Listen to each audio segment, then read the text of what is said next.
Assalamualaikum. In today's lecture we will discuss about the second part. As I told you in previous lecture कि हम abnormal posture को further 3 parts में divide करेंगे. तो last lecture जो हमने किया था it was about the anatomy of spine, और आज का lecture जो होगा वो होगा analysis of the posture, either it's normal or abnormal, how to assess a posture. तो इनिशियली अगर आपको एक पोस्चर को असेस करना है तो आपने इन चीज़ों का ख्याल रखना है कि सबसे पहले जिस भी पर्सन को आप असेस कर रहे हो वो एक अपराइट पोजीशन में होना चाहिए, एनाटॉमिकल पोजीशन में होना चाहिए. देन ये आपने देखना है कि वाइल वो एक अपराइट पोजीशन में है तो वहाँ कोई उनके जो जॉइंट्स हैं, एटलांटो एक्सियल जॉइंट और एटलांटो ऑक्सीपिटल जॉइंट, उन पे कोई मूवमेंट तो नहीं हो रही है, और उनकी जो जॉ है वो प्रोट्रूजन में नहीं होनी चाहिए, मींस फॉरवर्ड नहीं होनी चाहिए. Then stands as straight as possible. जैसे कि हमने एक नॉर्मल एनाटॉमिकल पोजीशन या एक गुड पोस्चर को हमने डिफ़ाइन किया हुआ है already in the first lecture. तो हमने वो देखा है कि किस तरह से एक स्ट्रेट पोस्चर जो है वो गुड पोस्चर कहलाया जाता है. So there should be that movement. Knees should be straight as much as possible. Head face forward and arms beside the body. Almost all joints of the body must be in a neutral position. Means कि किसी भी एक joint पे ज़्यादा stress ना हो, all joints जो हो वो एक neutral position को maintain कर रहे हो. सेकेंड, जब हम पोस्चर की असेसमेंट करते हैं तो हम उनको 3 व्यूज़ में मोस्टली असेस कर रहे होते हैं. First is anterior view, second is posterior and last one is the lateral view. जब हम एंटीरियर व्यू की बात करते हैं तो वो ऑलरेडी हम जब गुड पोस्चर की बात कर रहे थे तो हमने उसको एनाटॉमिकल व्यू में और एंटीरियर व्यू में ही डिफ़ाइन किया था. तो हम इस स्लाइड में जो है एंटीरियर व्यू पे इतना फोकस नहीं करेंगे क्योंकि वो ऑलरेडी जो है वो पढ़ चुके हैं. इस स्लाइड में हम देखेंगे कि पोस्टीरियर व्यू और लेटरल व्यू जो होता है उसमें एक पोस्चर को हम किस तरह से असेस कर रहे होते हैं. किसी भी पोस्चर को असेस करने के लिए कुछ बॉडी के पार्ट्स होते हैं या बॉडी के स्ट्रक्चर्स होते हैं, उनको असेस करना बहुत इंपॉर्टेंट होता है, जिसमें हमारी हेड की अलाइनमेंट आ जाती है. कर्वेचर्स ऑफ स्पाइन, जैसे कि हमने पीछे वाले लेक्चर में पढ़ा था एनाटमी ऑफ स्पाइन में, हमने इसीलिए कर्वेचर्स पे ज़्यादा फोकस किया ताकि हमें नॉर्मल कर्व्स पता हों तो हम जो है एबनॉर्मल को फाइंड आउट कर सकें. सेकंड, शोल्डर एंड आर्म्स, क्या वो प्रोट्रूजन में या रिट्रैक्शन में तो नहीं है. पेल्विक इंक्लाइनेशन, पेल्विक जो है वो टिल्टेड तो नहीं है. Hip, knee and ankle joint को भी देखना है कि उन पे जो वेट डिस्ट्रीब्यूट हो रहा है वो इक्वली हो रहा है या जो है एक जॉइंट पे स्ट्रेस या वेट ज़्यादा है. तो ये करेक्ट पोस्चर को दिखाया हुआ है इन लेटरल व्यू. यहाँ पर हम बात कर रहे हैं करेक्ट पोस्चर को जो हम यहाँ असेस कर रहे हैं वो on the basis of line of gravity कर रहे हैं.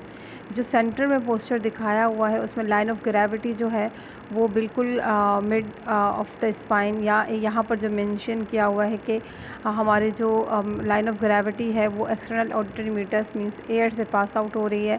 Then midway through the shoulder, through lumbar bodies and slightly anterior to the midline of the knee and then slightly anterior to the lateral malleolus. ठीक है, तो ये एक line of gravity का बताया हुआ है कि अगर line of gravity in structure से हमारी बॉडी से पास आउट होती है तो वो एक नॉर्मल लेटरल व्यू कहलाता है पोस्चर में. लेकिन अगर आप साइड्स पे देखें तो वो जो है एक में फॉरवर्ड हेड है और रिट्रैक्टेड शोल्डर्स हैं, ठीक है, लेकिन दूसरे में जो दिखाया हुआ है वो फ्लैट बैक दिखाई हुई है. अब करेक्ट पोस्चर पोस्टीरियर व्यू में किस तरह से होता है, यहाँ पर भी हम लाइन ऑफ ग्रेविटी की बात करेंगे कि जब लाइन ऑफ ग्रेविटी जो होती है वो सेंटर ऑफ हेड, नेक और बैक से पास आउट हो रही होती है, तब हम बोलते हैं कि ये एक पोस्टीरियर व्यू में similar to the anterior view, ठीक है, falls exactly in the mid point between the knees and ankle, जो हमारी लाइन ऑफ ग्रेविटी है. ठीक है, तो ये एक प्लम्प लाइन है. जिस तरह से हम एक इमेजिनरी लाइन को अज्यूम कर रहे हैं लाइक लाइन ऑफ ग्रेविटी को, तो यहाँ फिजियोथेरेपी में एक प्लम्प लाइन जो है वो यूज़ की जाती है.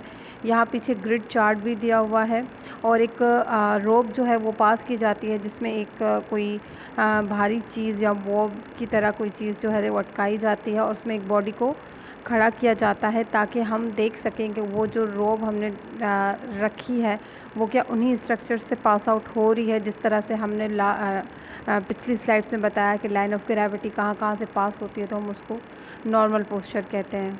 ठीक है, अब हम बॉडी के टाइप्स पढ़ लेंगे। सम टाइम बॉडी के टाइप्स जो होते हैं वो बहुत इंपॉर्टेंट होते हैं टू डिस्कस। ठीक है, क्योंकि मे भी उनका पोस्चर ठीक हो, लेकिन क्योंकि उनका बॉडी का टाइप इस तरह का है तो वो उतना वाज़ेह नहीं हो रहा। ठीक है, किसी की लीन बॉडी है, किसी की ओबीज़ में आती है, तो बॉडी का टाइप भी आपको पता होना चाहिए। फर्स्ट बॉडी टाइप जो है वो है एक्टोमॉर्फ बॉडी टाइप। इसमें आप अगर ये पिक्चर देखें तो इसके एक बनाया हुआ है, रेक्टेंगुलर सा शेप बनाया हुआ है अराउंड द बॉडी। मींस कि ये बॉडी जो होती है लॉन्ग और लीन होती है, डेडिकेटेड फ्रेम होता है, और ये जो होता है हार्ड टू गेनर होता है। इसको एक नाम दिया जाता है बिकॉज़ इसका जो वेट गेन की कैपेसिटी है वो बहुत कम होती है, बिकॉज़ ऑफ फास्ट मेटाबॉलिज़म बहुत ज़्यादा इनका फास्ट होता है, जिसकी वजह से ये जो बॉडीज़ होती हैं वो बहुत लीन में आती हैं। ठीक है, सेकंड टाइप जो है वो है एंडोमॉर्फ बॉडी टाइप। इसके जो टिपिकल कैरेक्टरिस्टिक्स होते हैं, अगर इस पिक्चर में आप देखें तो एक सर्कल दिया हुआ है अराउंड द बॉडी।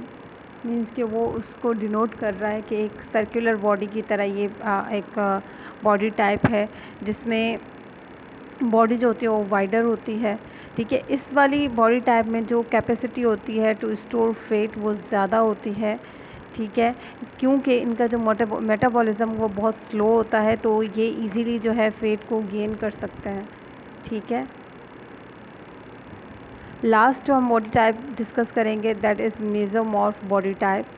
ठीक है, ये middle of the body types होती है, दोनों बॉडीज़ के बीच में जो बॉडी आती है उसको हम मेसोमॉर्फ बॉडी टाइप बोलते हैं।